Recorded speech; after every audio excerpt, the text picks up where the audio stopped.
সাব্বাস কাকু সাবাস, ইউনুস কাকু সাবাস। অনেক আমার উপর রাগ হবেন যে ভাই মানে একদিন আগে সমালোচনা করেন, একদিন পরে আবার প্রশংসাও করেন। আমি বরাবরই বলি, দেশের জন্য যারাই কাজ করবেন, যতটুকুই করবেন, সেটার জন্য আমরা খোলা দিলে প্রশংসা করব। আমরা চাই বাংলাদেশ এমন একটা রাষ্ট্রে পরিণত হোক লাইক উত্তর কোরিয়া, যে আমাদের উপরে কেউ ছড়ি ঘোরাতে অথবা আমাদের উপর প্রেসার ক্রিয়েট করবে অথবা ধমক দিয়া বড়াই ফেলবে আর আমরা বাধ্য হইয়া বইরা যাব।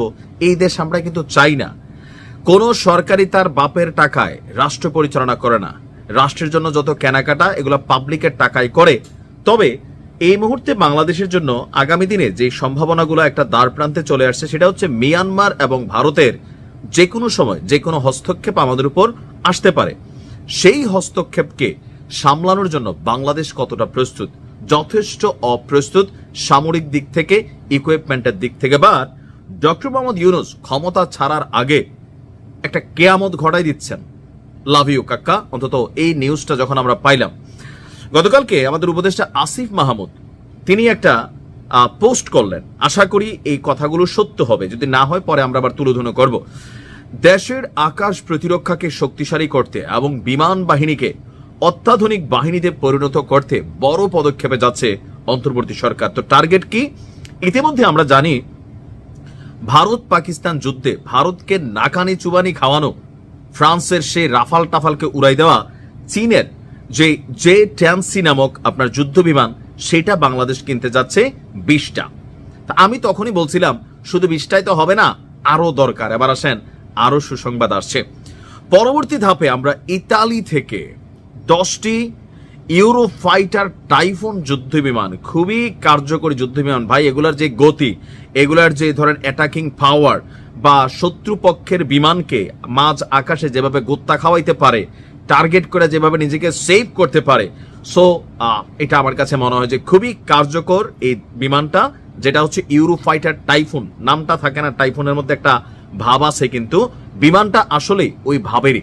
এমনকি পৃথিবীর উন্নত দেশগুলো আপনার অলরেডি এই ধরনের যুদ্ধ বিমান তাদের কালেকশনে রেখেছে। ভারতের কাছেও আছে, ইভেন মিয়ানমারের কাছেও আছে, আমাদের কাছে ছিল না। সুতরাং এবার আমাদের এই চ্যাপ্টারটা আরেকটু শক্তিশালী হলো। শুধু এখানেই শেষ না, এরপরে তুরস্ক থেকে আনা হচ্ছে T-129 attack helicopter. T-129 attack helicopter, তবে এইটার পরিমাণটা অনেক কম, আপনার 6টি। তা আমার মনে হয় যে এরকম আরো 6-এর জায়গা 60 হয়ে যাক না। আমাদের তো জায়গার অভাব নাই, টাকার অভাব।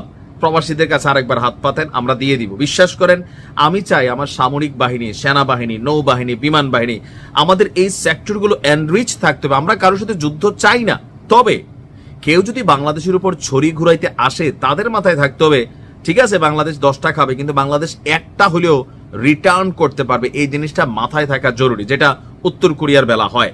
আপনি দেখেন মিয়ানমারকে ওইরকম ভাবে কেউ ঘাটতেছে না। কেন ঘাটতেছে না? তাদের দেশের মধ্যে গৃহযুদ্ধ লাগাইয়া পশ্চিমারা খেলতেছে, কিন্তু মিয়ানমারের বিরুদ্ধে কেউ অ্যাকশন নিচ্ছে না, উত্তর কোরিয়ার বিরুদ্ধে কেউ অ্যাকশন নিচ্ছে না। একটাই কারণ, মেশিন আছে। উত্তর কোরিয়া তো আরো ভয়ঙ্কর। তো সেই ক্ষেত্রে বাংলাদেশকে শক্তিশালী করতে, সার্বভৌমত্ব, নিরাপত্তা নিশ্চিত করতে যে কোনো পদক্ষেপ যেই সরকারি নেক, টাকা তো রাষ্ট্রের, ডক্টর ইউনূস নিজের পকেট থেকে দিবে না। বাট এই যে সিদ্ধান্তরা নিছে, এই সিদ্ধান্তগুলাই কেন আরো আগে নেওয়া হইলো না? নাকি বাজেটে কুলায় না? কারণ এখানেও হাজার হাজার কোটি টাকা খরচ হবে। হোক না, এই জিনিসগুলো দরকার। আমরা চাই আমাদের সামরিক ভান্ডার আরো শক্তিশালী হোক, আরো সমৃদ্ধ হোক, যেন যে কোনো পরিস্থিতিতে অন্তত আমাদের উপরে কেউ ছোবল মারলে আমরা ফুস করে উঠতে পারি। ধন্যবাদ।